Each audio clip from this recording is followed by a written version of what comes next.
भगवद गीता अध्याय 3 कर्मयोग। अर्जुन ने कृष्ण से कहा, हे कृष्ण, यदि आपको ज्ञान बुद्धि योग ही श्रेष्ठ लगता है तो फिर आप मुझे इस भयानक युद्ध में कर्म करने के लिए क्यों कह रहे हैं?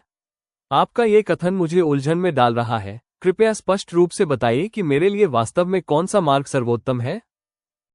श्री कृष्ण ने अर्जुन से कहा, हे अर्जुन, इस संसार में आरंभ से ही आत्मज्ञान का मार्ग और कर्मयोग का मार्ग, ये दो प्रकार के मार्ग बताए गए हैं।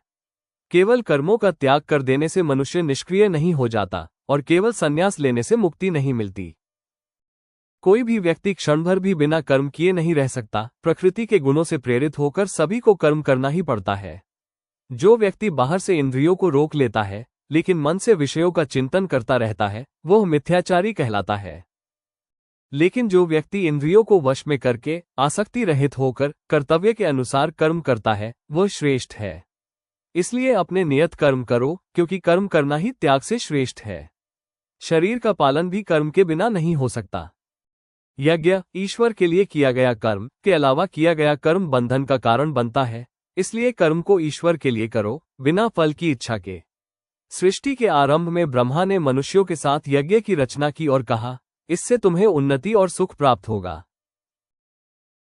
तुम देवताओं का यज्ञ से पालन करो और देवता तुम्हारा पालन करेंगे। इस प्रकार एक दूसरे का पोषण कर तुम परम लाभ पाओगे। जो लोग देवताओं को यज्ञ द्वारा संतुष्ट करते हैं, उन्हें देवता भी आवश्यक वस्तुएं देते हैं, लेकिन जो बिना अर्पण किए भोगते हैं, वे पापी हैं।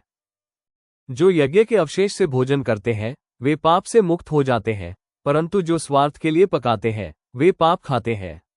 अन्न से प्राणी उत्पन्न होते हैं, अन्न वर्षा से होता है, वर्षा यज्ञ से होती है और यज्ञ कर्म से होता है। कर्म वेद से उत्पन्न है और वेद परमात्मा से, इसलिए परमात्मा सर्वव्यापी यज्ञ में सदैव स्थित है। जो व्यक्ति इस यज्ञ चक्र को नहीं चलाता, वो इंद्रियों के सुख में लिप्त होकर व्यर्थ जीवन बिताता है। कर्तव्य, निष्काम कर्म और योग का ज्ञान।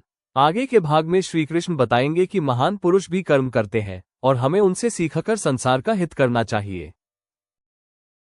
दोस्तों, अगर आप पूरी भगवद गीता सुनना और पढ़ना चाहते हैं तो हमारे चैनल को सब्सक्राइब जरूर करें और साथ में बेल आइकन दबाना ना भूलें, ताकि आपको अगले अध्याय की नोटिफिकेशन समय पर मिल सके। वीडियो को लाइक करें और कमेंट में अपनी राय जरूर साझा करें। धन्यवाद।